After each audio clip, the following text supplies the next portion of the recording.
J'appelle la réunion à l'ordre.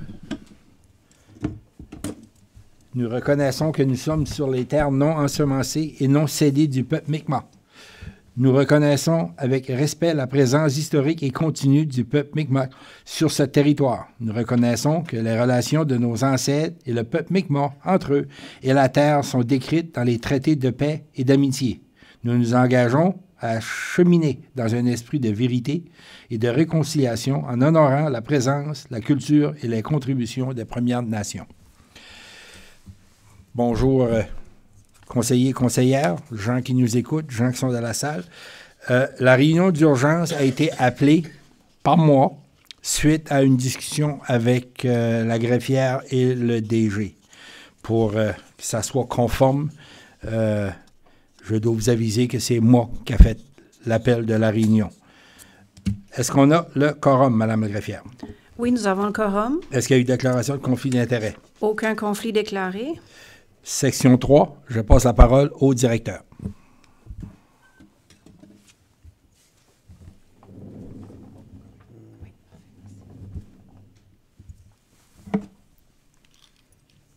OK.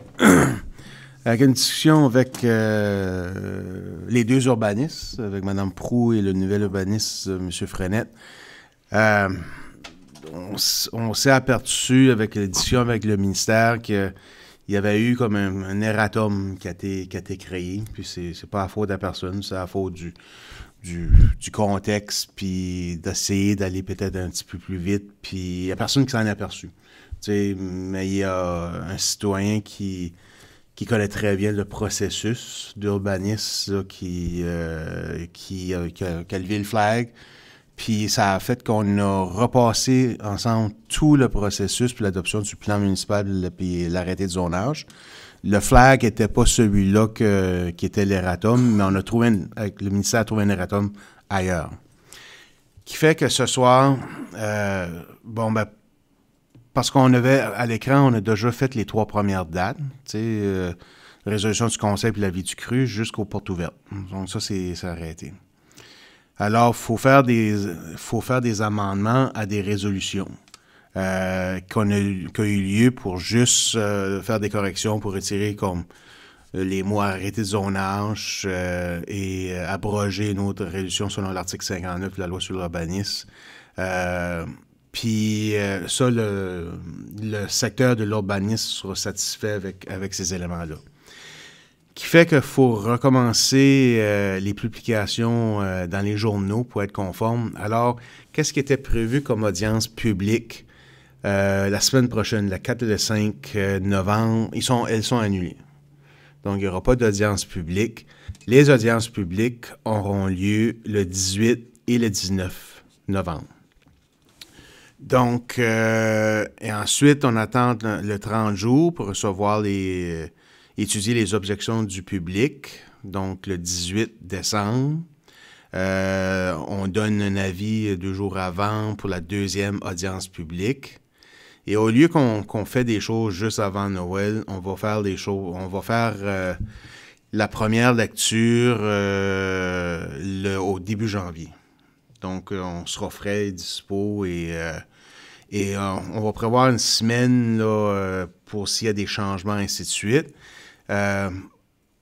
Puis on va y demander un deuxième avis du CRU qui est pas nécessaire par la loi, mais qui est une bonne pratique parce que s'il y a des objections du public, il y a des changements à faire au niveau de l'arrêté de zonage ou du plan municipal, ce serait bien de représenter ces éléments-là au CRU parce que c'est eux qui ont fait les recommandations de la version qui est publiée maintenant des documents.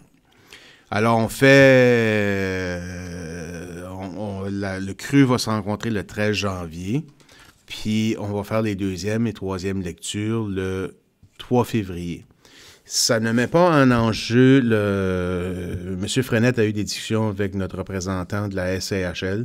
Ça ne met pas à risque, même si on s'avait attendu qu'on aurait ça de régler avant la fin de l'année calendrier, ça ne met pas en risque là, le financement, cet item-là, parce qu'on a plusieurs objectifs.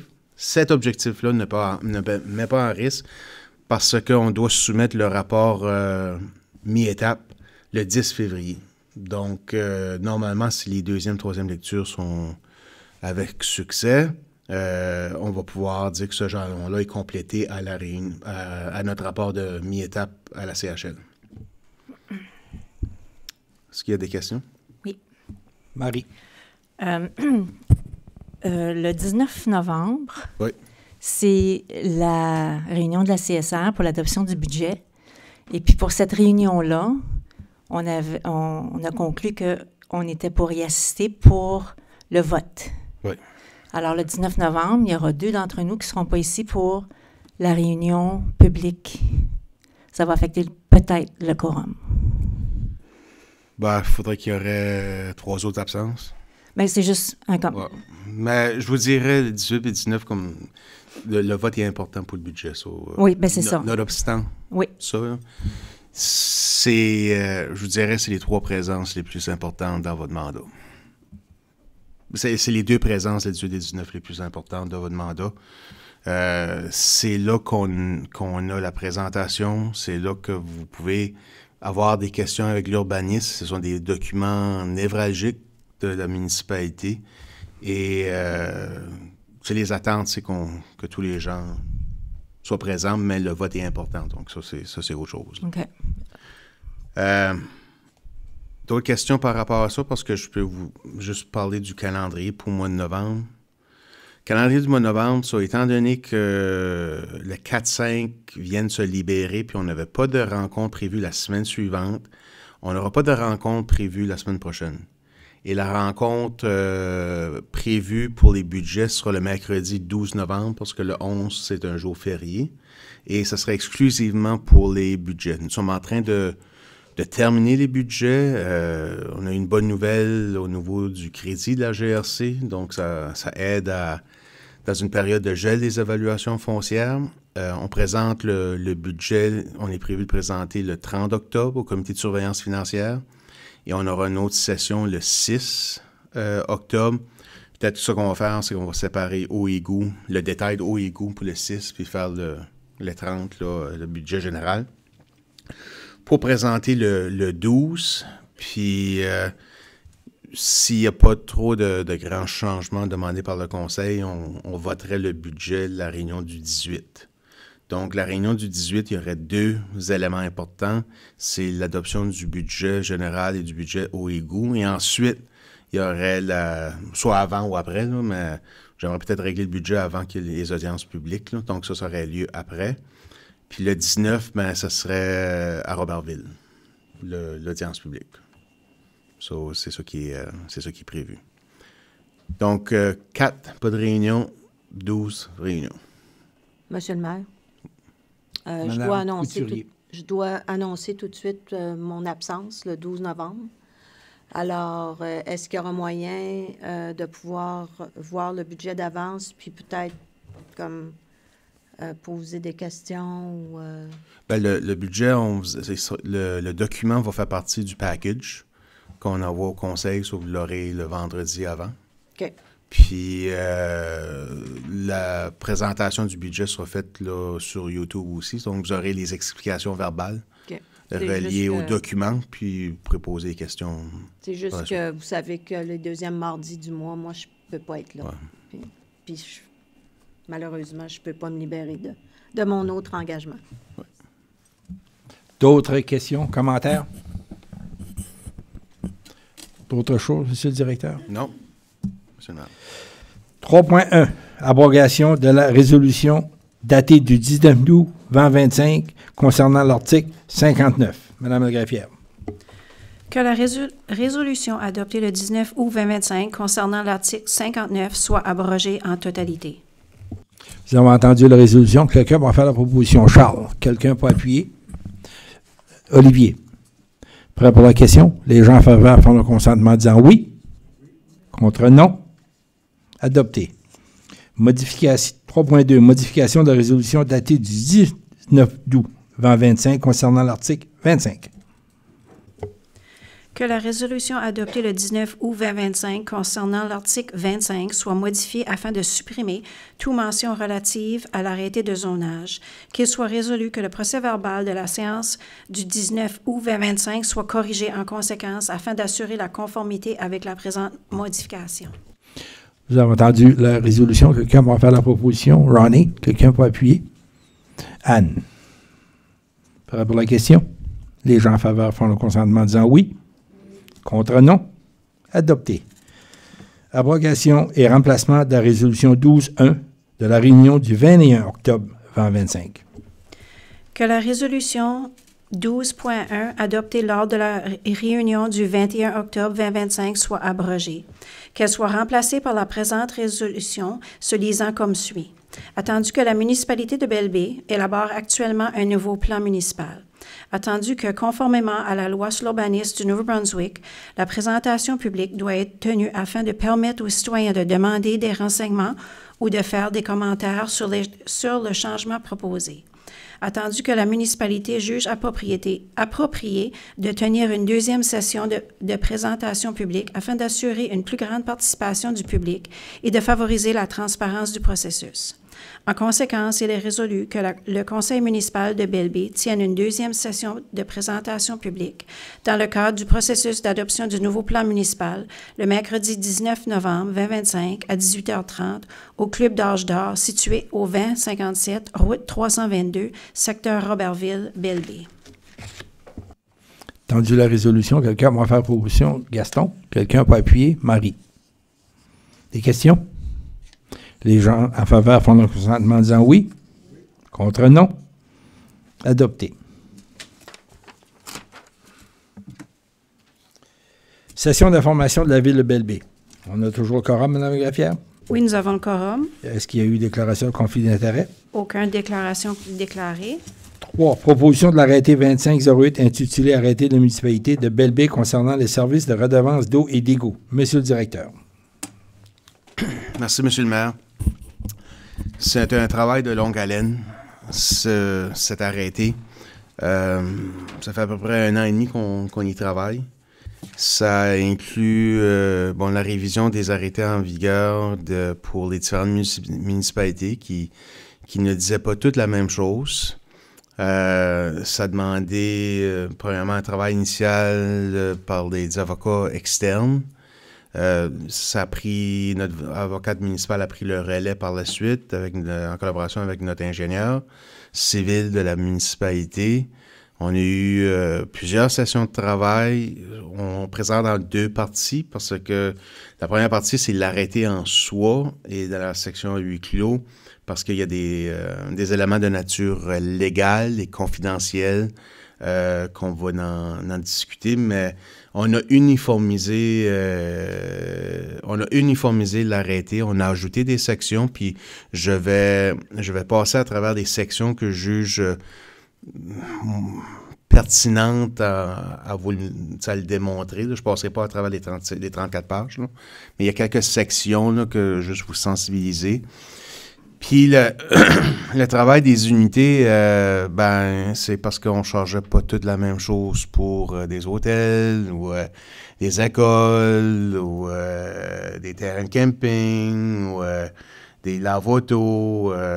C'est sûr, un domicile unifamilial, ça c'est une unité, mais ailleurs, c'était peut-être calculé par tranche de 8 employés ou foyer de soins, 8 lits. À un autre endroit, c'était 10 lits. À un autre endroit, c'était 12 lits.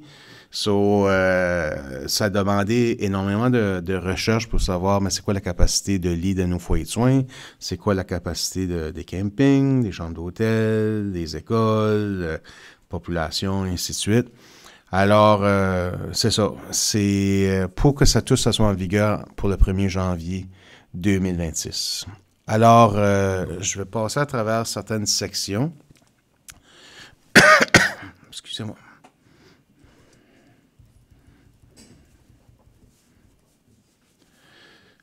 OK, l'article 7 qui dit que la municipalité peut prendre par voie de résolution du conseil les mesures qu'elle estime nécessaires pour restreindre la consommation d'eau lorsque les réserves d'eau deviennent insuffisantes. Ces mesures peuvent inclure, sans s'y limiter, l'interdiction temporaire de certains usages non essentiels, la limitation de l'arrosage extérieur, la réduction de la pression dans le réseau ou toute autre mesure jugée appropriée pour préserver l'approvisionnement en eau à des fins domestiques et de protection contre les incendies. Ces mesures sont temporaires, demeurent en vigueur jusqu'à le Conseil juge que les réserves d'eau sont rétablies à un niveau suffisant. Alors, avec l'épisode de la sécheresse de cet été, on avait des outils dans l'arrêté de Burford, mais on n'avait pas ailleurs, surtout à Petit Rocher pour l'eau potable. Donc là, on rend ça uniforme. Alors, c'est par voie de résolution du Conseil, ça serait comme si on serait dans un état d'urgence. Que c'est le Conseil qui déclare, on ne déclarera pas un état d'urgence pour réduire la consommation, mais le Conseil met l'autorité avec sa résolution d'intervenir. Si on dit que les gens ne peuvent pas laver leurs autos, ben, s'il y a un lave-auto qui est ouvert ou que les gens lavent, ben, ils sont sujets à des amendes. Donc, c'est pour des situations exceptionnelles. Malheureusement, je pense que ce qu'on a vécu cet été au niveau de la sécheresse ne sera pas nécessairement exceptionnel pour les années futures. Le prochain point, si vous avez des questions en route, là, allez-y. L'article 23.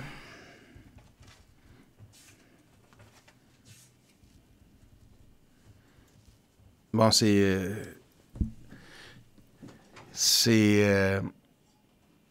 qu'est-ce qu'on nul usager d'un bien fond, ça veut dire d'une propriété, là, desservi par le réseau d'adduction et de distribution d'eau municipale ne doit, sauf disposition contraire prévue par le présent arrêté ou par avis public émis par la municipalité. So, j'ai identifié des sections que l'utilisation de l'eau potable pour l'arrosage des pelouses, des jardins de fleurs, des jardins de potager ou des plantes est interdite dans les modalités suivantes. Quelqu'un qui arrose son gazon dans le jour puis fait plus 30, il gaspille tout simplement de l'eau parce que l'eau est évaporée. Donc, pour avoir un meilleur rendement, c'est en soirée avec la rosée qui tombe. On a qu'est-ce que l'usager veut faire ou le citoyen va attendre ses résultats de cette façon-là. Pas arroser son jardin ou laver son char quand il mouille. Lorsqu'on la durée quotidienne d'arrosage excède 2 heures, ou bien il y a un avis de public de restriction de la consommation d'eau en vigueur tel qu'il est mis par la municipalité. Donc ça, c'est des éléments qui apparaissent dans la plupart des arrêtés eau et égout, mais ça encore, c'est dans la raison de consommer de façon efficiente l'eau potable.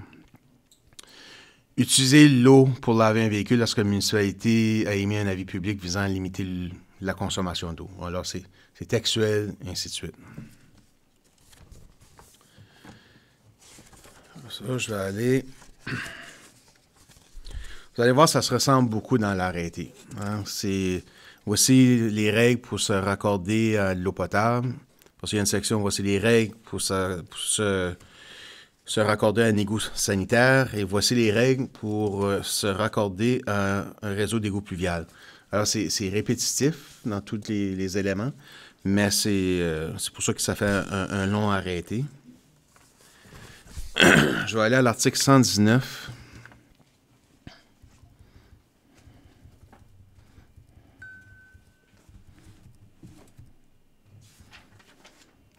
Frais, facturation et perception.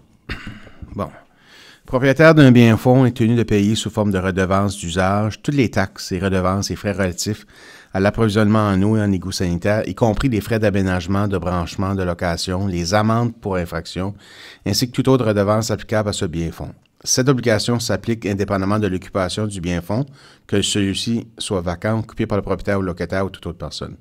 Alors, ça dit, si tu as accès, tu es connecté, que tu sois à la maison, que tu ne sois pas à la maison, que tu loues la maison, il faut s'acquitter les redevances. Les redevances d'usage visées à l'article 119 sont déterminées en fonction du nombre d'unités attribuées aux différentes catégories d'usage telles que définies dans la politique de tarification adoptée par la municipalité de Belleville. So, en annexe à cet arrêté-là que vous avez eu le document pour la rencontre à huis clos, ce document-là sera en annexe. La tarification va apparaître dans la politique de tarification. Ça veut dire le coût par unité, le coût de branchement, le coût de débranchement. Lorsque un avocat appelle pour savoir ce que le citoyen qui a vendu sa maison, y a-t-il une dette envers la municipalité, le certificat émis, ainsi de suite, ça sera tout dans la politique de tarification. Puis c'est pour question d'efficience qu'on met à l'intérieur, puis pour le citoyen, mais il sait c'est quoi les frais qu'il pourrait payer à la municipalité. Il y a juste un endroit à regarder, non dans une multitude d'arrêtés. 121, la municipalité peut, par voie de résolution adoptée par le conseil, accorder à sa discrétion une exception partielle ou complète des redevances d'usage prévues à l'article 119 à un propriétaire de biens info, sur demande écrite accompagnée des pièces justificatives pertinentes. Alors, ici, c'est parce que le conseil, par la loi sur la gouvernance locale, vous avez le droit de dépenser. Okay? C'est votre pouvoir, le droit de dépenser. Et vous exercez ce pouvoir-là en l'adoption du budget municipal. Nous, on applique, on exécute. Ben, admettons qu'il y a quelqu'un qui doit, je ne sais pas moi, 25 000 $ en redevance ou égout. Ben, c'est relié à le pouvoir de dépenser. Alors, nous, on n'a pas l'autorité pour absoudre cette dette envers la municipalité. C'est le conseil par voie de résolution. C'est la façon, être plus transparent, c'est la façon de le faire. Donc, vous prenez la décision que, OK, ben, ces dettes-là, on ne collectera pas, on va pouvoir les radier, ainsi de suite. 124, lorsque le service d'eau est interrompu en raison d'un défaut de paiement, les frais prévus dans la politique s'appliquent également. Le service ne peut être établi qu'après le paiement des frais de branchement et l'ensemble des redevances d'usage exigibles. Alors, lorsqu'on coupe l'eau, il faut que la personne paye, 1, sa dette, puis 2, son rebranchement. La section facturation et perception. Le cycle de facturation des redevances d'usage est trimestriel, parce que ce n'est pas le cas tout de suite. Je vous rappelle, on travaille avec 4 systèmes. Okay? On n'a pas harmonisé les 4 systèmes. Lorsque quelqu'un vient payer, disons, un Petit Rocher, il faut que la secrétaire réceptionniste bascule dans 3 environnements Windows différents, dépendamment si le citoyen vient de Nigadou, Petit Rocher ou Pointe-Verte. On n'a pas, les numéros de clients ne sont pas harmonisés encore. Ça peut arriver comme par exemple pour l'égout, je demeure à Pointe-Verte, mon numéro de client est le même que le conseiller Doucette qui demeure à Nigadou. Parce que c'est 2 systèmes à part, mais ça se peut qu'on a tous le même numéro de client. Si on commence à fusionner, on a du nettoyage à faire. Et si je me souviens bien, c'est Pointe-Verte qui était facturé mensuellement. Oui, c'est ça. Donc, Pointe-Verte sera facturé au trimestre. Okay? Donc, ça sera uniforme. Les factures sont envoyées au propriétaire avant la fin du premier mois de chaque trimestre, soit en janvier, avril, juillet, octobre. Chaque facture est exigible au dernier jour du trimestre correspondant, soit pour le premier trimestre hivernal, le client reçoit la facture, disons, le 30 janvier et il doit s'acquitter de son trimestre le 31 mars. Donc, on a les dates. Lorsque la date d'échéance d'une facture tombe sur un jour férié ou un jour où les bureaux municipaux sont fermés, le paiement est réputé recevable sans pénalité le jour ouvrable suivant. Le paiement des factures relatives aux redevances d'usage peut s'effectuer selon l'une des méthodes. Ça, c'est soit par retrait automatique mensuel auprès de la municipalité, effectué le 15e jour du mois. C'est les façons que le client peut payer. Par paiement en ligne sur le site web de Services du Brunswick ou par tout autre de paiement électronique autorisé par la municipalité. Soit présentement, si vous allez sur le Services du Brunswick, vous pouvez payer différentes factures qui ne sont pas nécessairement reliées à la province. Vous choisissez le nom de la municipalité parce que c'est pas BLB encore, sur le Services du Brunswick, pour la raison des numéros de clients qui pourraient être répétitifs, des doublons. Vous pouvez payer en personne, soit à Petit Rocher ou à Abbotsford. Il peut y avoir un transfert par l'intermédiaire d'une institution financière ou par toute autre méthode jugée acceptable par la municipalité. Donc, quelqu'un qui envoie un chèque par la poste. Là.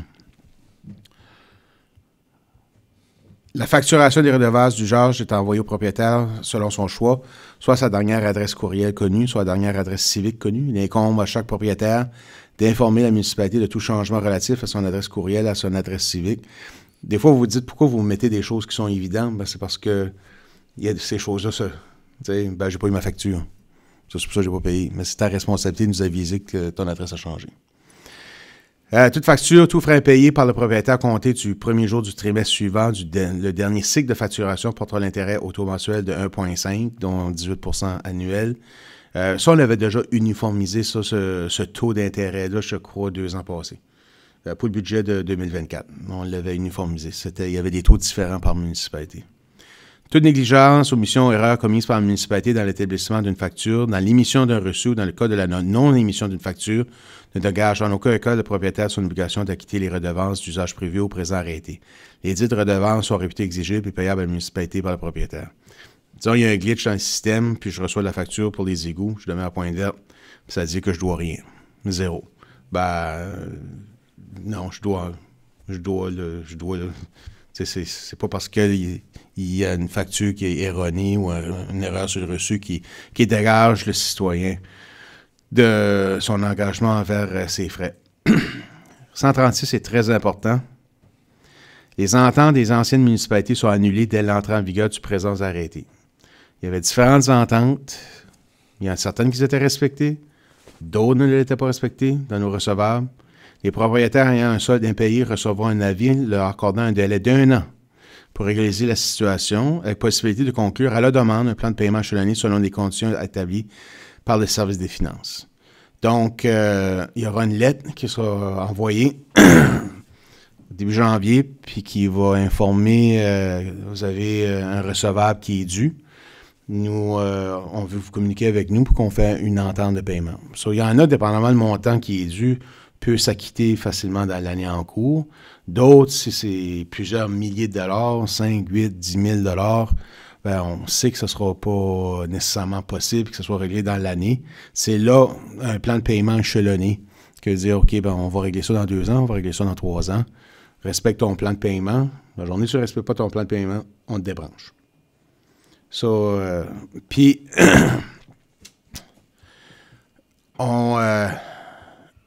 afin d'éviter d'avoir l'article 136 dans le futur, on a les articles suivants.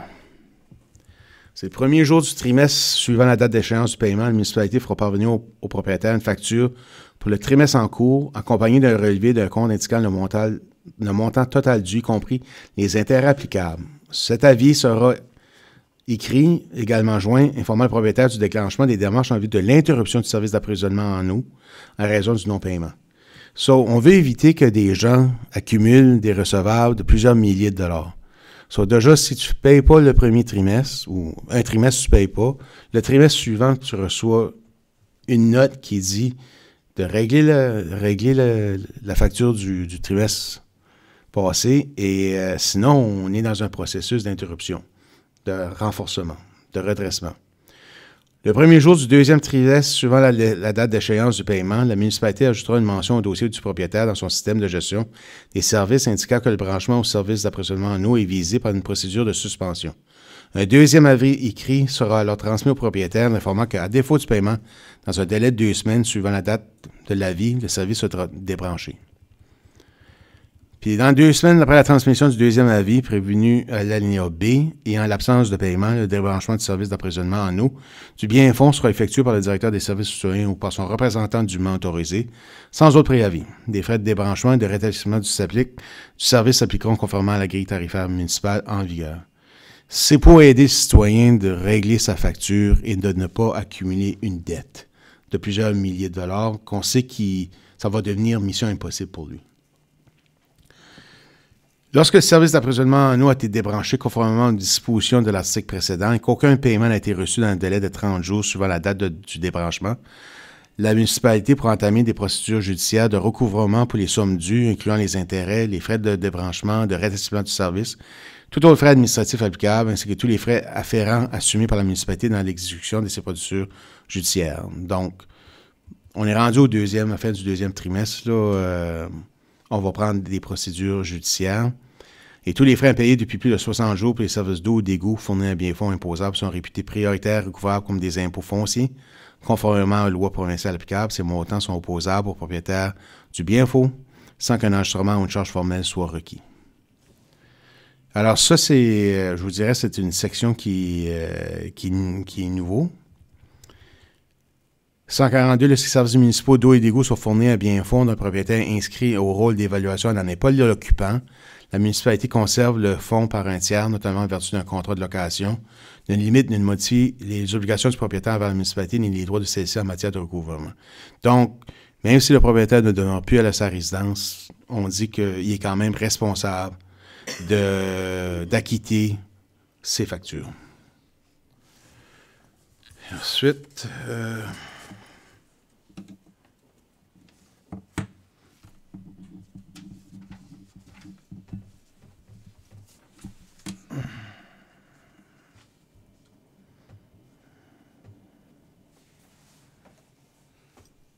148. Les infractions constituent une infraction au présent arrêté le fait pour toute personne de ne pas respecter les mesures données par la municipalité. Le directeur des services aux citoyens ou son représentant dûment autorisé vise à réduire la consommation d'eau ou à limiter l'utilisation du réseau d'égout. Dans les articles précédents, on disait comment faire l'usage de l'eau, puis s'il y avait des restrictions. Là, on est dans la section d'infraction. Si quelqu'un, disons, on demande aux gens de ne pas laver leur voiture parce qu'on est dans une période de sécheresse. Ça, c'est identifié dans les articles précédents. Mais qu'est-ce qui arrive si il lave sa voiture dans cette période de sécheresse? C'est une infraction. Donc, c'est les articles 145 qui continuent, qu'on peut émettre une amende selon la loi. La loi sur la procédure applicable aux infractions provinciales, c'est la même loi qu'on a mis, les fausses alarmes. Il y a une loi qui encadre les amendes. Là.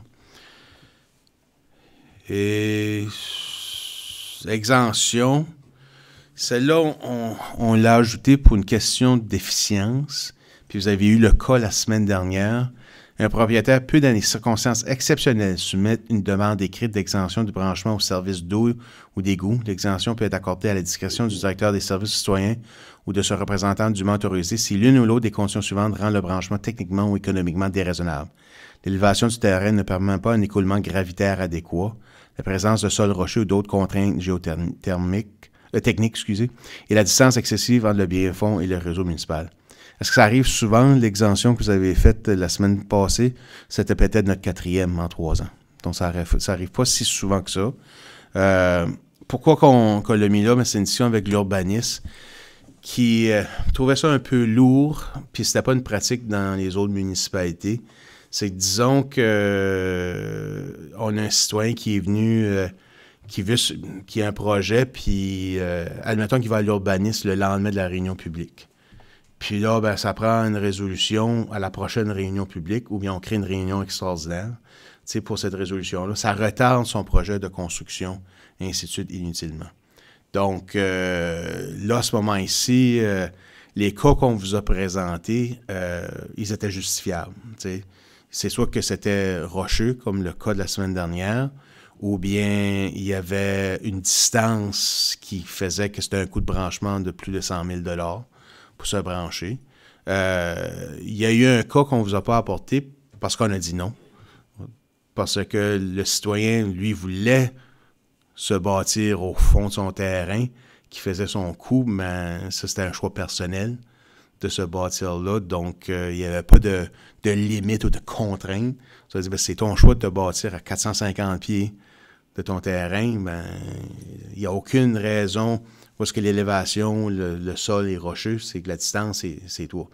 Tandis que les cas qu'on vous a présentés, c'est que mécaniquement, techniquement, on ne pouvait pas le raccorder, même s'il était à l'extrémité proche de la connexion. Tu sais. Alors, on a ajouté cet item-là juste pour une question de déficience auprès des citoyens avec l'urbanisme. Puis c'est ça. Je ne sais pas si vous avez des questions. Question? Gaston.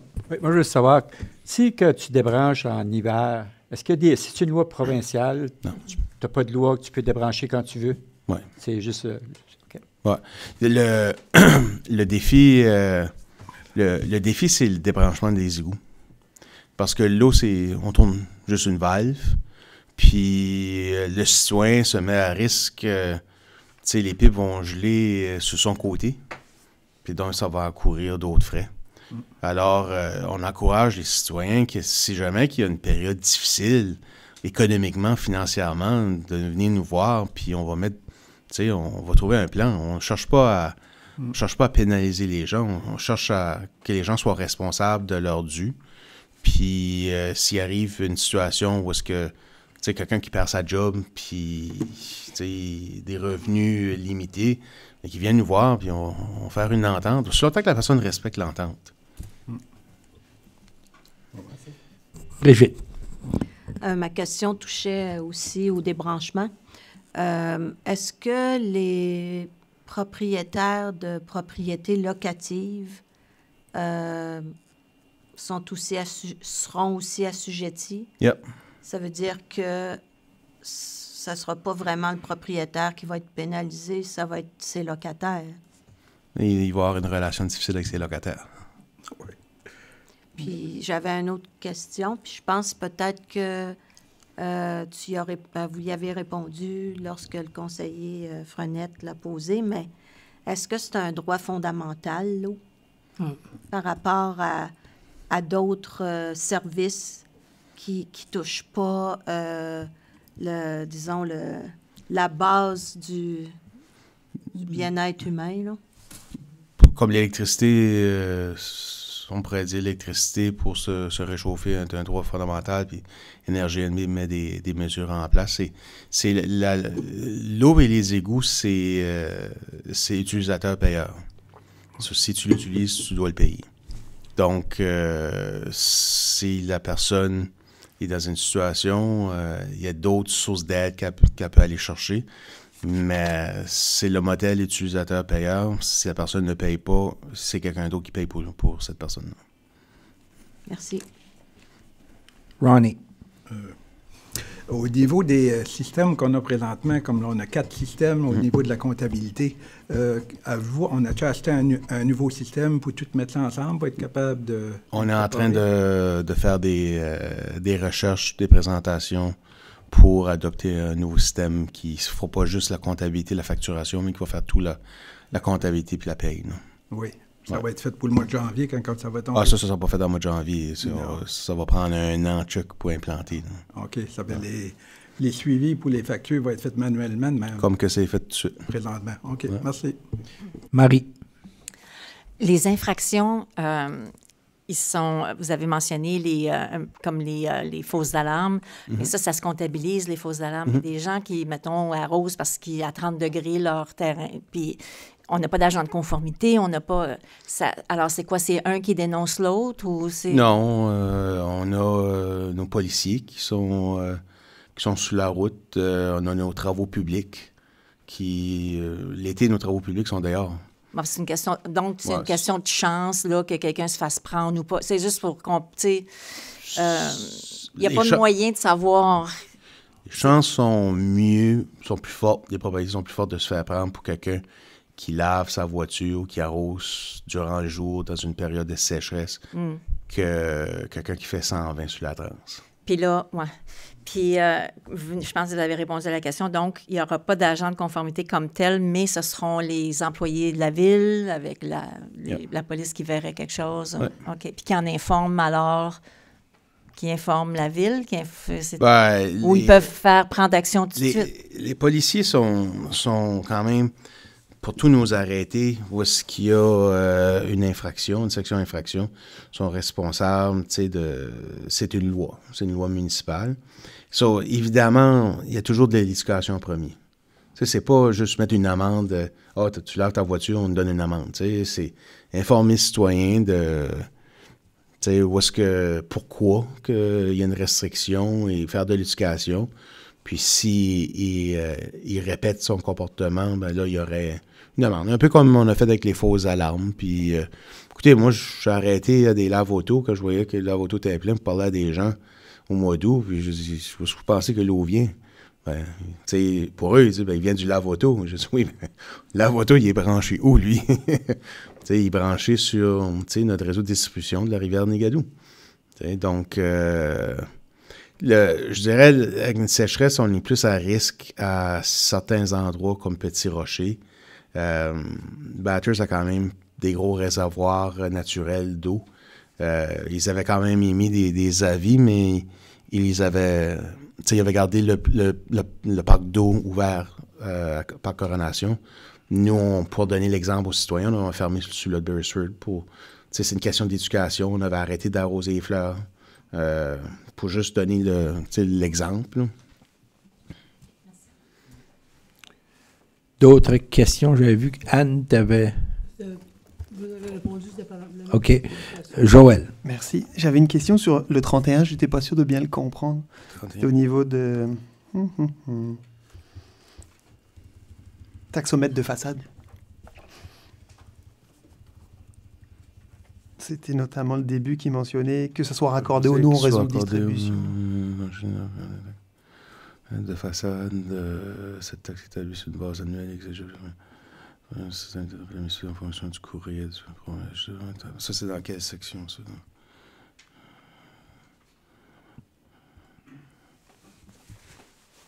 En fait, là, quand je lisais l'arrêté, je me demandais si je ne bénéficie pas du réseau d'eau, mais est-ce que si à un moment il passe, je paierais que je sois branché ou pas? C'était la compréhension de celui-là.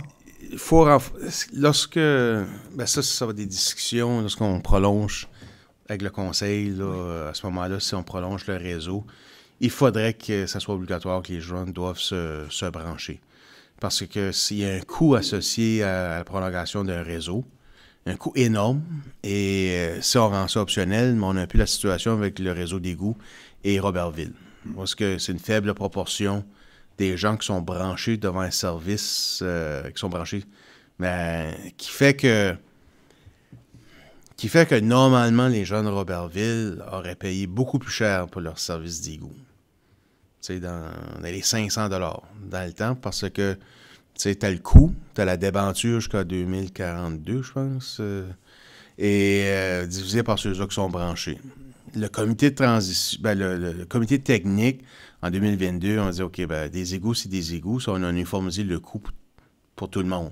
Qui fait que, en uniformisant,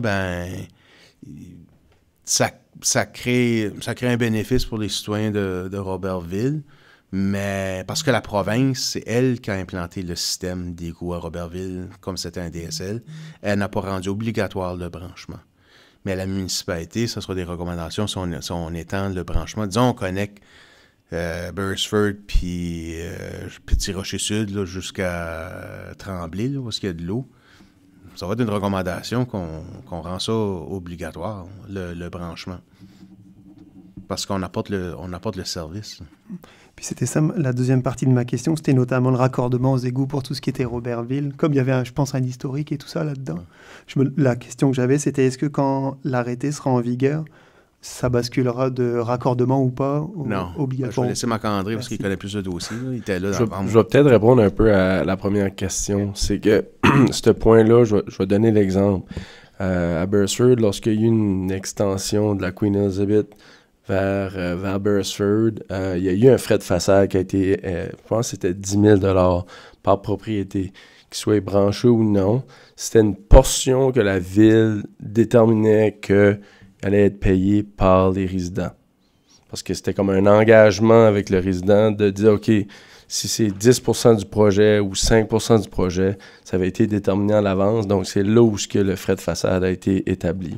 Fait que là, on avait des propriétaires qui pouvaient soit le payer d'une shot ou le payer sur le long terme, mais c'était un montant qui avait été établi par la municipalité. Un peu comme qui a été fait à Robertville, mais qui a été changé par après. Quand ils ont fait tout le projet, il y a un 10% qui a été établi, qui devait être payé par les résidents de Robertville pour le projet.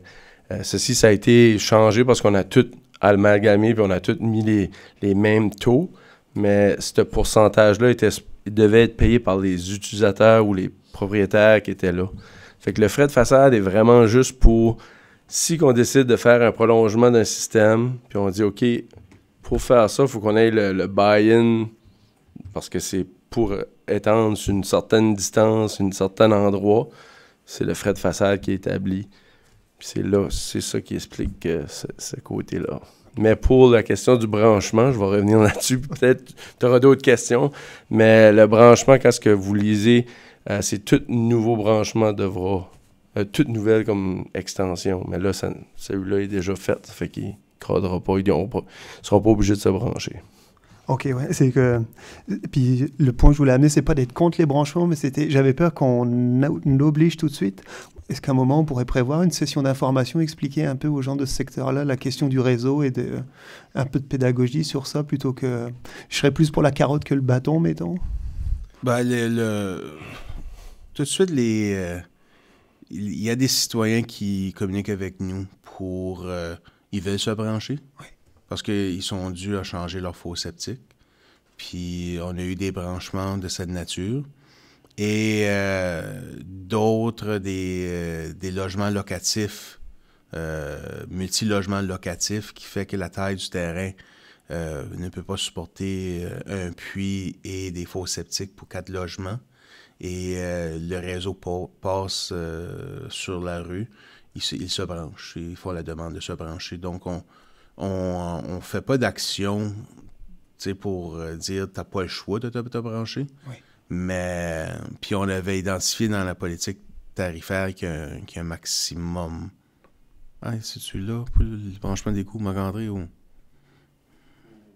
Il y a un cap. Oui, il va y avoir des caps là, avec la politique tarifaire sur tous les branchements, là, que ce soit égaux, le citoyen est responsable de la première partie. Oui. Puis caper... ça revient toujours à la question, le tuyau, puis ta maison, et sur quel bord de la rue. OK. Si t'es sur le bon bord, tes frais sont moins grands que si t'es sur l'autre bord, puis il faut faire une latérale pour te connecter, puis couper l'asphalte, puis ainsi de suite. Oh, merci. Donc, on essaye d'être juste équitable envers tous les citoyens. Je prenais un peu de temps comme c'est pour éviter que ça soit mal compris, cette question-là du branchement. Je me demandais si à un moment, on ne pourrait pas mettre à disposition des résidents au niveau de ce secteur-là, quand quelqu'un doit changer une fosse, si on peut lui donner, je sais pas, un outil pour qu'il compare combien ça coûterait le raccordement, un peu pour qu'il ait la décision entre est-ce que je change ma fosse ou est-ce que je me branche, pour inciter un peu des connexions, de faire un peu de pédagogie comme ça sur ce point-là. Je pense que ce qu'on pourrait faire, c'est peut-être travailler avec le service d'urbanisme parce qu'ils doivent chercher un permis pour remplacer une fosse. Pour inciter un petit peu de... Là, ça inciterait la discussion. Au moins ça, parce que si tu n'as pas l'intention de changer ta fosse, c'est les gens qui se sentent pas interpellés, mais quand ils vont au service d'urbanisme, là, on travaillera avec l'urbanisme pour dire, OK, ben lui, à Robertville, il veut changer sa fosse, on va avoir une discussion avec lui, puis on va lui dire, ben OK, c'est quoi les coûts, et ainsi de suite. Donc, ce serait peut-être ça le déclencheur. Oui, c'est ça. Le permis. D'éduquer là-dessus pour éviter qu'ils se disent... T'as pas le droit de mettre ta fosse, tu vas te brancher. Hé, ta merde. C'était ça, merci. Gaston? Est-ce qu'on sait qu'est-ce qu'est le pourcentage qui est branché dans le bout de Robertville? On a-tu un pourcentage? C'est la majorité qui sont branchés? Non. Non. Non. Peut-être, si on part de la première journée où est-ce que le projet a été annoncé, on parlait d'environ 250 personnes qui avaient donné leur nom pour du branchement. Je te dirais aujourd'hui, on est peut-être rendu à 170, 160. OK. On est quand même... Ça avance. Au début, tu sais, quand on a commencé, il y en avait 90. Puis à chaque année, comme que M. Fongier a mentionné, on a des personnes que leur fosse septique est plus viable. Puis on a aussi... dans ce projet-là, qu'est-ce qui a été fait? Il y a quand même des branchements qui ont été mis devant toutes les maisons. Donc, les coûts sont quand même minimes là, pour se brancher. Mais c'est ceux-là qui n'avaient pas de maison qui est peut-être un petit peu plus dispendieux parce qu'on n'a pas mis des services sur les terrains vacants. Fait que c'est pour ça que des fois, avec la nouvelle réglementation qui va venir, ça va inciter peut-être plus de monde à se brancher. Oui, merci. D'autres questions? Moi, j'avais une question. Quelques questions, juste pour ma compréhension. De la région de Robertville, je sais qu'on n'obligeait pas les gens de s'accrocher. Maintenant, une nouvelle construction, est-ce qu'ils vont être obligés, à moins que c'est trop loin ou ça rencontre les... Oui, c'est avec la nouvelle arrêté, ils seront obligés. Ils sont obligés, OK. Puis, mais on ne chargera pas Comme à Pointe-Verte, là, à l'époque, lorsqu'on a mis le système chez nous, j'étais conseiller. Puis, si tu n'embarquais pas dessus, tu avais un frais pareil. Tu payais ton frais annuellement pareil, là, même si tu n'étais pas dessus. Ça ne sera pas comme ça à Robertville. Ça, c'est dans l'application de l'arrêté. Là. C'est que la personne n'aura pas le choix de se brancher. OK, je parle pour quelqu'un qui est là, qui a un système déjà à sa propre fosse, puis ça fait 10-12 ans que le système est à Robertville, puis il n'a pas embarqué encore. Ouais, okay. On ne le charge pas, lui. Non. OK. Ah, c'est ça, hein? Okay. Puis, côté gauche, côté droite, est-ce qu'on a le même taux pour se brancher ou que ça va être un taux capé, mais ça va être le même des deux côtés ou qu'il peut y avoir une différence? André. Ça va être un taux unique pour tout le monde. Il y a un max. Tu sais, ça va être pas de max, je veux dire, ça va être un taux unique capé, pour tout le monde. C'est le même à Pointe-Verte, à Petit-Rocher. Ouais. Avez-vous une idée du montant? Oui, mais on va en discuter. On va en discuter. OK. C'est tarifaire. Puis, les personnes qui décèdent, on a beaucoup de personnes âgées qui décèdent. Là, la maison va tomber à la succession. Exact. Qui est-ce qui va se charger de la succession? Qu'est-ce qu'on fait dans ces cas-là? Je suppose que si la succession vient à la municipalité, il y aura des arrangements. Ouais, votre histoire de 3 mois, là, des fois, ça ne se règle pas dans 3 mois, l'histoire de décès. Là. Est-ce qu'il va y avoir une méthode quelconque ou est-ce qu'il va y avoir quelque chose? Oui, je l'ai pas identifié parce qu'on sait que ça arrive, là, que les gens... Mais oui, il va y avoir... Okay. Il y a quelque chose à... Puis c'est certain qu'on sait que la succession prend plus que 3 mois, puis aussi longtemps que le processus est entamé, là. OK. C'était mes questions. D'autres questions? Juste une petite question. Oh, Anne. Si quelqu'un veut fermer l'eau aux égouts pour l'hiver ou quelque chose de ce genre, est-ce qu'il y a quand même un frais? Oui, un frais. Le même frais ou qui est... Oui. OK. Parce que c'est... Avant ça, on avait l'opportunité de fermer l'eau si tu t'en vas pour 2-3 mois. Oui, mais c'est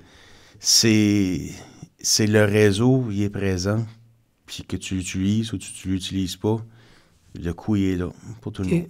So, on payait pour venir fermer la ville venait fermer l'eau. Oui. On payait pour le fermer, puis il va te payer. Il faut qu'il paye pour sa redevance. Mais ça ne vaut pas la peine de le fermer comme ça, si le tarif est le même. Ben, c'est peut-être pour des questions de s'il n'y a pas personne qui est là, d'éviter un dégât d'eau. Peut être fermé à l'intérieur. OK. Merci. D'autres questions? Non? Moi, j'en avais une dernière. C'était en lien avec votre commentaire. C'était pas le 143 peut-être sur la question de quand une personne est décédée ou ça va à la succession? Ah, ça se peut, là. Je ne l'avais pas identifié. Là, mais... Je crois que c'est 143 peut-être pour ça. Ouais, c'est ça. Ça dit juste que c'est la créance demeure et assignée à la succession. Puis on conserve les droits de recouvrement. C'est sûr qu'on a de l'empathie, nous. On ne changera pas nécessairement des intérêts si on voit qu'il y a un effort constant de régler la dette. Là,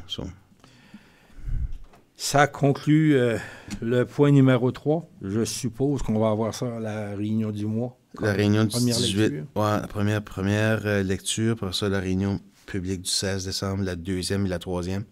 Nous, en entre-temps, on va commencer à travailler sur le plan de communication. C'est parce que pour certains, il y a des changements. S'ils doivent de l'argent, il faut qu'ils fassent une nouvelle entente. Le cycle de facturation à Pointe-Verte. On va discuter à huis clos de l'uniformisation des unités. Il y en a qui ont des variances positives, qui vont économiser parce qu'ils étaient peut-être trop facturés. Puis il y en a d'autres, il y aura des ajustements. On a 4-5 exemples seulement sur une longue liste de possibilités. On a 4-5 exemples. C'est de nature confidentielle. On va vous les présenter, les exemples. On a un plan de communication pour s'assurer que lorsque la facturation sort le 30-31 janvier, qu'on est tout aligné. Correct. Point 4. Proposition de modification de la politique P2025-07, politique de cession de propriété à des fins de création de logements. Attendez une minute.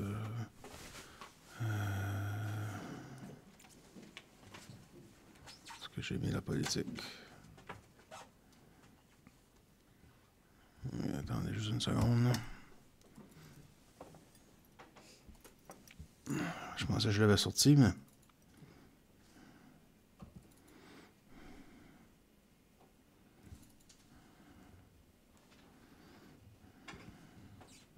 Ah, je l'avais sorti. Effectivement.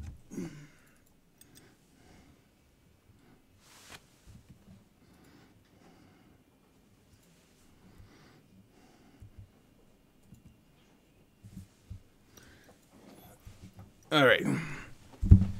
So, on avait adopté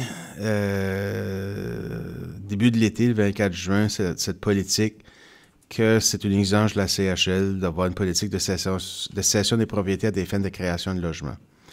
Puis, on avait défini comme la procédure lorsqu'il y avait des promoteurs et c'était un privé qui achetait. Sauf que la seule chose qu'on ajoute, c'est que si la demande est présentée par un organisme sans but lucratif, une OSBL, fera l'objet d'une évaluation au cas par cas. Alors, admettons qu'on met à disposition un grand terrain, puis on va par appel d'intérêt, selon des critères établis, qu'est-ce qu'on recherche, tant de logements, pourcentage qui est abordable, ainsi de suite. Puis là, on a des développeurs qui soumettent des propositions. Ben là, il y a un système de pointage, puis une description. C'est tout détaillé, qu'est-ce qu'on exige d'eux. Mais lorsque c'est peut-être un terrain qu'on veut offrir à une OSBL pour du logement, puis il y a très peu d'OSBL pour le logement, mais on veut simplifier le processus, enlever une lourdeur administrative et faire du cas au cas, puis évidemment, c'est le conseil qui approuve le cas au cas. Okay? So, du point qu'on soit conforme à notre politique, on demande de faire la modification, faire l'ajout qui est en rouge à la politique. Vous, des questions? Brigitte. On a-tu des exemples d'OSBL qui pourraient faire de telles demandes? À la réunion à huis clos, oui. OK. D'autres questions? On aura aussi une résolution à la prochaine réunion. Oui, le 18. Ouais. Article 5. Discussion sur la désignation de la municipalité comme capitale des arts. Monsieur le maire, je l'ai mis à l'ordre du jour parce que j'ai eu la demande de certains élus d'avoir la discussion et des gens de la communauté également. Le groupe des arts visuels, je n'ai même... J'ai croisé la ministre Thériault à Fredericton la semaine dernière, lundi soir. Puis on parlait de l'énergie positive qu'il y a dans notre communauté à Belle-Baie au niveau des artistes, comment qu'on est riche en artistes, que ce soit des artistes visuels, que ce soit des artistes au niveau musique, quand on regarde là, Danny Boudreau, Joey Robin-Haché, Tommy Young, Mathieu Boudreau, différents groupes. Donc, dans les échanges que j'ai eus avec les différents intervenants, pour que je vous l'apporte pour que vous ayez un débat ce soir, est-ce qu'on peut se proclamer la capitale des arts, qui serait inclusif de tout type d'art, que ce soit visuel ou musical ou ainsi de suite. Des fois, on a une gêne, mais Caraquette s'est déclaré la capitale de l'Acadie, puis on sait que le foyer de l'Acadie, c'est à Petit-Rocher. Et je te dis que c'est déclaré la capitale de l'Aumort, puis on sait comment que notre Aumort est bon. Alors, je vous l'apporte comme parce que les gens, avec l'ouverture du presbytère, ça a créé une effervescence, une énergie. Puis lorsque je rencontre les différents groupes au presbytère ou par rendez-vous, ça revient toujours sur comment on peut se démarquer, se brander comme ville. Ça, monsieur le maire, c'est au conseil d'avoir le débat puis de... Quelqu'un veut lancer la discussion? Gaston. C'est sûr que les arts, c'est vaste, que ça touche beaucoup. Puis comme tu dis, comme vous dites, M. Parolo. On est choyé ici d'avoir... Puis là, de plus en plus, on voit la littérature quand on embarque des nouveaux... Il y a des expositions de livres, il va y avoir des sorties de livres bientôt à Abbotsford, il y en a qui va sortir sur...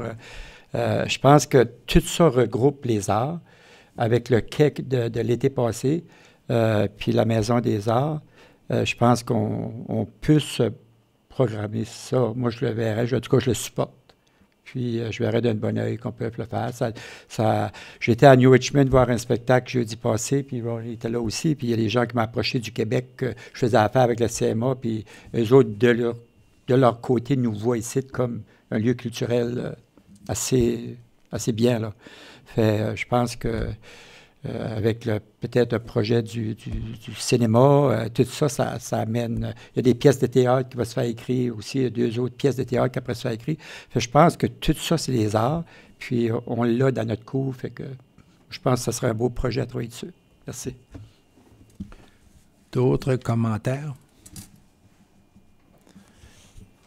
Brigitte? Il y a plusieurs capitales des arts, mais il y en a juste une en Acadie. Puis je pense que ça serait peut-être important aussi qu'on s'identifie. Puis j'appuie la démarche, mais j'irais même plus loin. C'est pour ça que je parle d'Acadie. Parce que selon le type d'art, on peut avoir New York, qui est la capitale des arts. Il y a Paris, il y a Vienne. Mais ici, on rassemble tous les arts en Acadie. Joël. Moi, je trouve que c'est une bonne proposition également. Ça colle bien avec le slogan de la municipalité, de pousser ça en avant. Je me questionnais un peu sur le thème capital, mais avec les commentaires qui ont été faits précédemment, je le vois bien également. Donc, je serais également pour la démarche. Peut-être capitale des arts en Acadie, quelque chose comme ça, mais je trouve ça bien. Ouais. Olivier. C'est ça, mon commentaire, c'était est-ce qu'on parle de l'Acadie, est-ce qu'on est capitale des arts au Nouveau-Brunswick ou capitale des arts de l'Acadie, puis... Je sais pas, il y a des termes aussi comme capitale artistique ou capitale, je sais pas. Est-ce qu'on utilise ça ou Acadie ou pas Acadie, là? Monsieur le directeur? C'est sûr, il y a peut-être au niveau de la syntaxe, il faudra y regarder pour qu'on puisse l'intégrer bien avec le branding actuel. C'est ça, si jamais que ça apparaît sur les affiches de l'autoroute. Donc, il y aurait ça. Je pense que si l'intention de se proclamer capitale des arts, on pourrait regarder. Je dirais qu'il faudra peut-être juste une attention avec notre relation avec les Premières Nations qui, tu sais, qu'on de plus en plus là au niveau des arts qui sont présents. Puis, tu sais, il y a toujours question de... dans le design du quai, il y avait une proposition, est-ce qu'on aurait un conteneur sur l'interprétation des arts autochtones, des Premières Nations. Donc, je sais que c'est sûr que Caraquette se programme capitale de l'Acadie. Parce que là, c'est un peuple, là, c'est pas... Et Shediac se programme la capitale de l'Omar du Nouveau-Brunswick. Puis Shippagan se programme la deuxième ville de Nouveau-Brunswick au Canada où il fait bon vivre. C'est sur leur panneau d'affichage. Là. Donc, chacun a son petit volet, mais je pense capitale des arts du Nouveau-Brunswick, c'est peut-être inclusif des différents groupes là, autochtones et également les Irlandais, des Écossais également qui ont été des peuples fondateurs là, de notre communauté. Anne.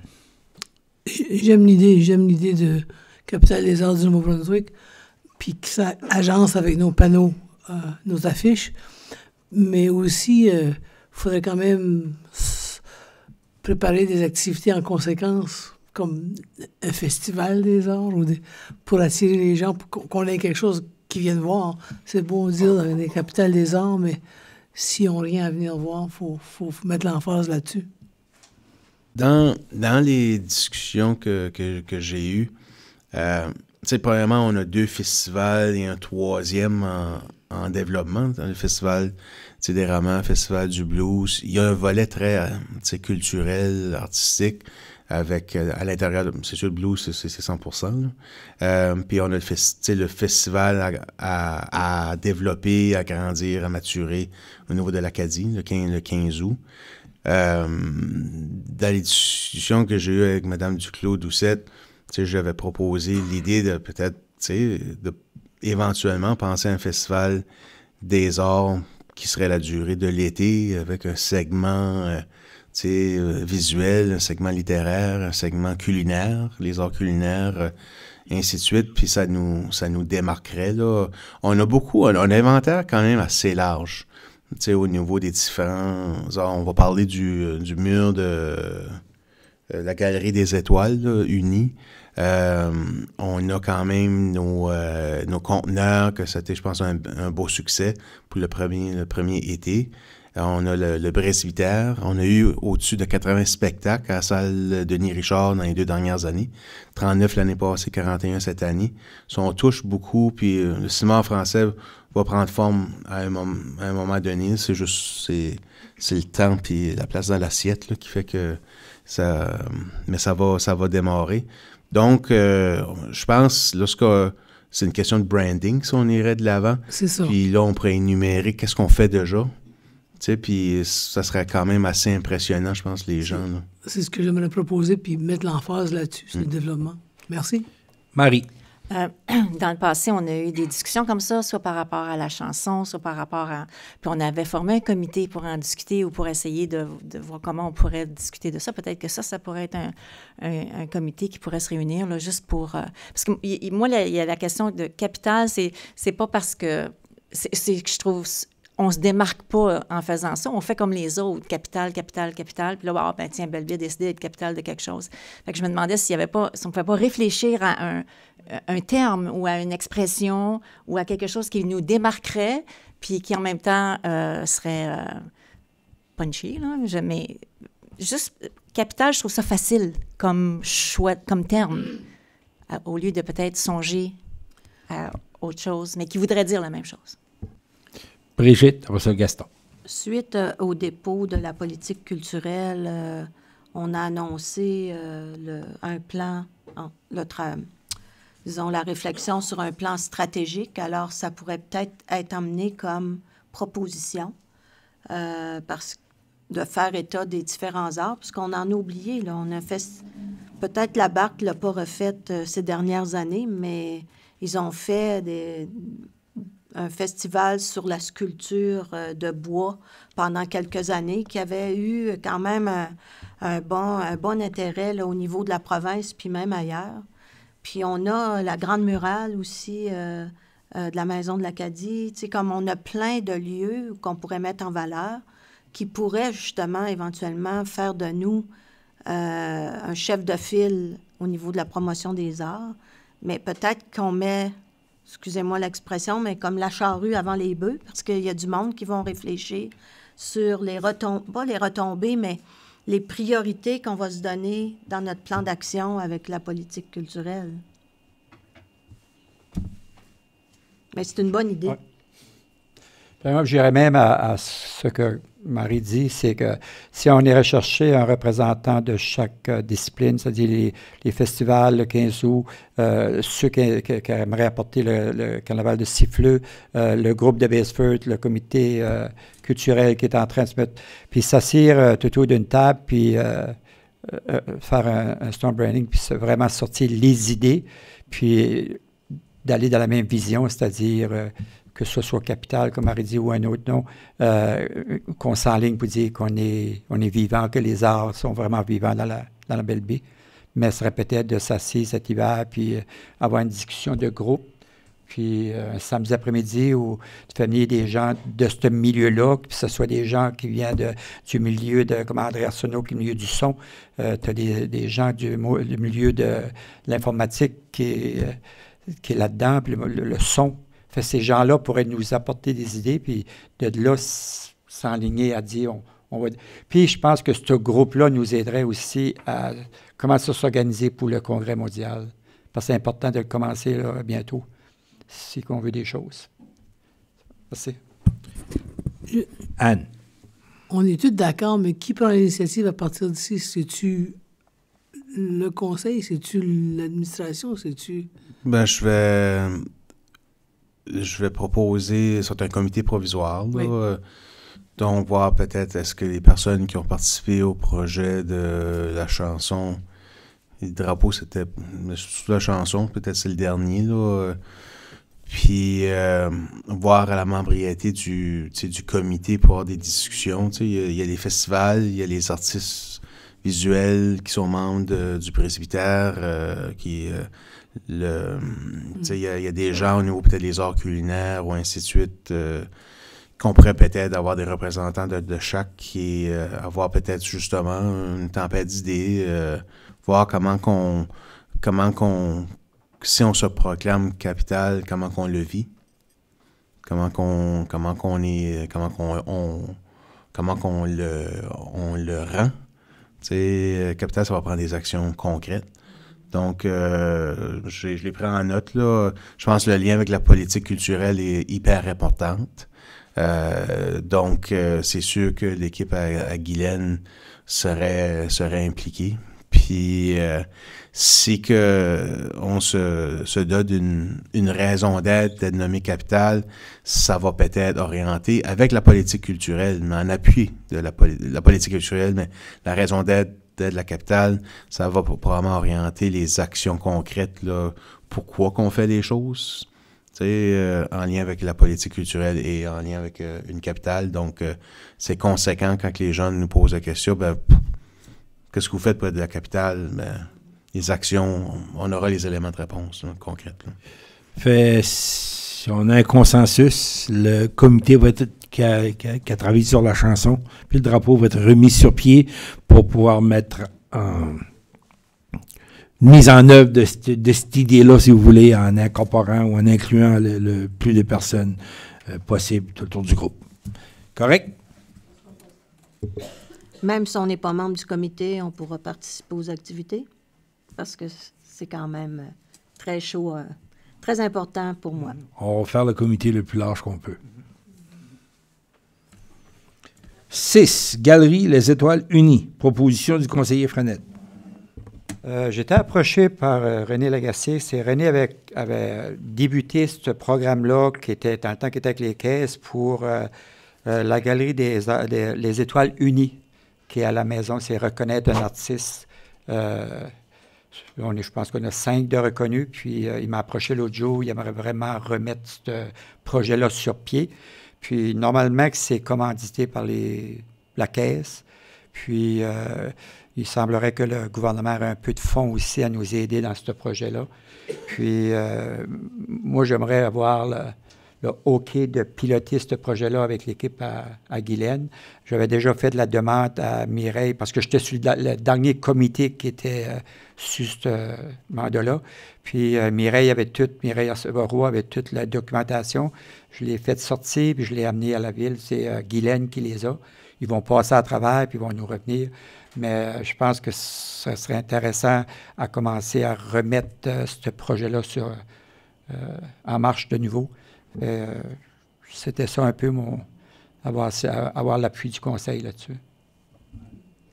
Là, on parle des artistes qui ont été nommés, comme à la salle Denis Richard, on a leur... puis ça a arrêté à un moment donné, c'est ça? Ça a arrêté au COVID, puis après ça. Ouais, OK, puis ça n'a pas repris. Ouais. C'est un des dossiers qu'on n'a pas récupéré. On a récupéré beaucoup de dossiers de toutes les anciennes municipalités. Puis celui-là, mais pour une raison ou une autre, on ne l'a pas récupéré. On aurait la chance de le faire, surtout que la province et Unis sont encore intéressés. Moi, je vois ça d'un bon œil. Olivier? Moi, je trouve que c'est une bonne idée. On a encore de la place sur les murs. Donc, on peut toujours hausser puis agrandir les murs. Fait que Gaston, tu vas partir le bal, puis si jamais tu as besoin de l'aide d'autres conseillers, mais on formera un comité officiellement. Ça conclut la réunion. On va prendre une pause de 5 minutes, puis il y a un 8